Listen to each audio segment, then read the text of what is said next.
무형교에서 유형교회로 오늘의 묵상입니다. 오늘은 창세기 45장 3절에서 5절까지 말씀을 묵상하겠습니다. 성경 말씀을 보겠습니다. 요셉이 그 형들에게 이르되 나는 요셉이라. 내 아버지께서 아직 살아계시니이까. 형들이 그 앞에서 놀라서 대답하지 못하더라. 요셉이 형들에게 이르되 내게로 가까이 오소서. 그들이 가까이 가니 이르되 나는 당신들의 아우 요셉이니 당신들의 애굽의 판자라. 당신들이 나를 이곳에 팔았다고 해서 근심하지 마소서. 한탄하지 마소서. 하나님이 생명을 구원하시려고 나를 당신들보다 먼저 보내셨나이다. 오늘 말씀으로 요셉의 형제들 입장을 묵상해보면 거의 죽을 만큼 두려움이 가득할 것입니다. 왜냐하면 자신들이 버린 동생이 애굽 총리가 되었으니 이것은 죽임을 당해도 할 말이 없는 상황입니다.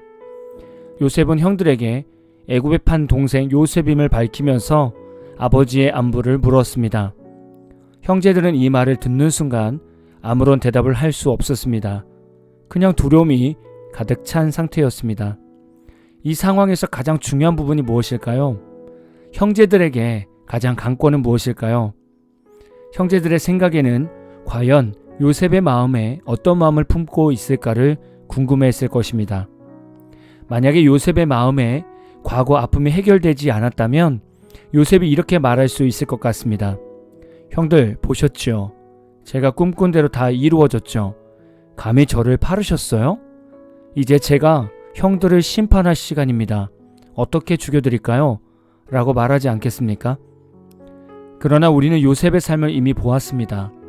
자신의 삶에 역사하신 하나님으로 인해 과거 아픔을 잊었습니다.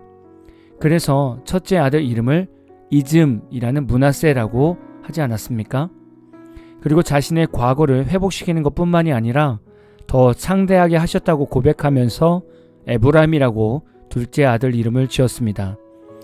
이미 이 삶을 보아 요셉의 마음에는 형제들을 향한 복수보다 하나님의 은혜가 가득 찬 상태입니다.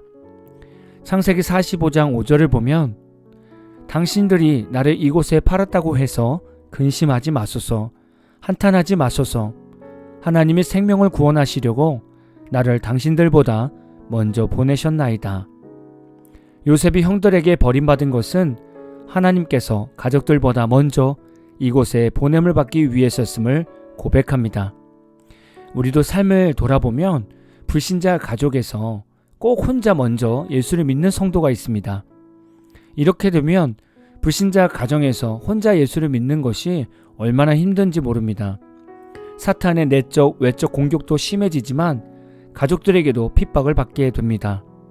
이러지도 못하고 저러지도 못하는 환경이 생기기도 합니다. 혼자 예수를 믿는 성도는 가족들이 교회 가는 것을 핍박할 때 예수 믿는 것이 너무 좋은데 이것을 뭐라고 설명하기가 참 어려운 것입니다.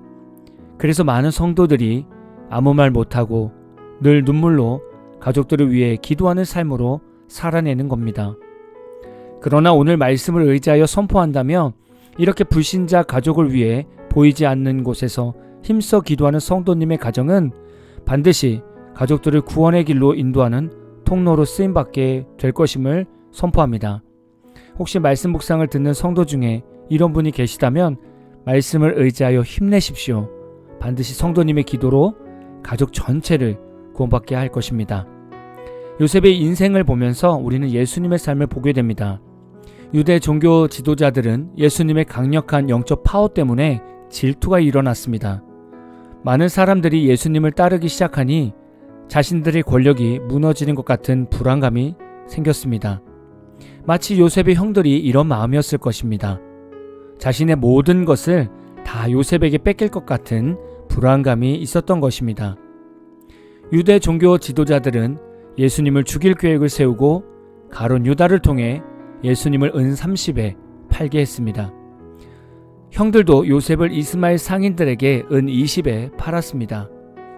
예수님은 인간이 감당하기에 벅찬 고문과 수치를 감당하시고 십자가형을 받으셨습니다. 유대인들은 예수님을 못 박은 것에 대해 전혀 죄책감이 없었습니다. 예수님의 제자들은 예수님을 떠난 자신들의 모습에 죄책감을 갖게 되었습니다. 형들에게 버림받은 요셉은 보디발의 집에서 감옥에서 모진 고통을 참아내며 훈련되어지는 시간이 있었습니다. 그리고 형들은 요셉을 버리고 나름대로 죄책감도 있었지만 편안한 인생을 살았던 것 같습니다.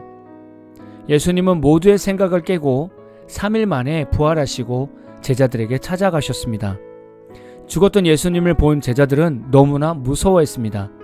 누가복음 24장 36절에서 37절에 보면 이 말을 할 때에 예수께서 친히 그들 가운데 서서 이르시되 너희에게 평강이 있을지어다 하시니 그들이 놀라고 무서워하여 그 보는 것을 영으로 생각하는지라. 제자들은 예수님의 부활로 놀라고 무서워했습니다.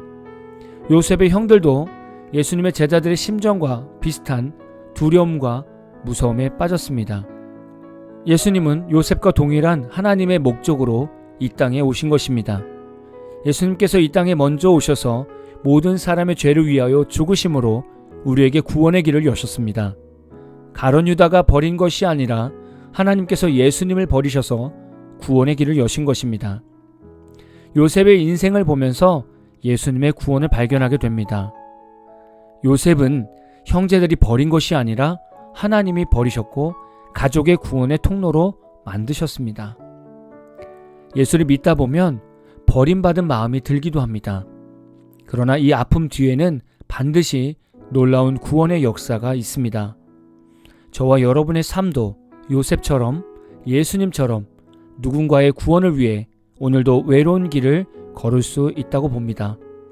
오늘 하루도 요셉을 통해 구원함을 받은 형제들처럼 예수님을 통해 구원을 얻은 우리의 삶을 감사하면서 이제 우리도 다른 이들에게 구원의 통로가 되기를 위해 힘써 살아가는 한날 되시기를 진심으로 축복합니다. 오늘 마무리 찬양은 강현희님의 나는 주의 길을 가리라 라는 찬양입니다. 찬양 후에는 잔잔한 연주곡이 있습니다. 말씀을 생각하시면서 기도하는 시간을 가져보십시오.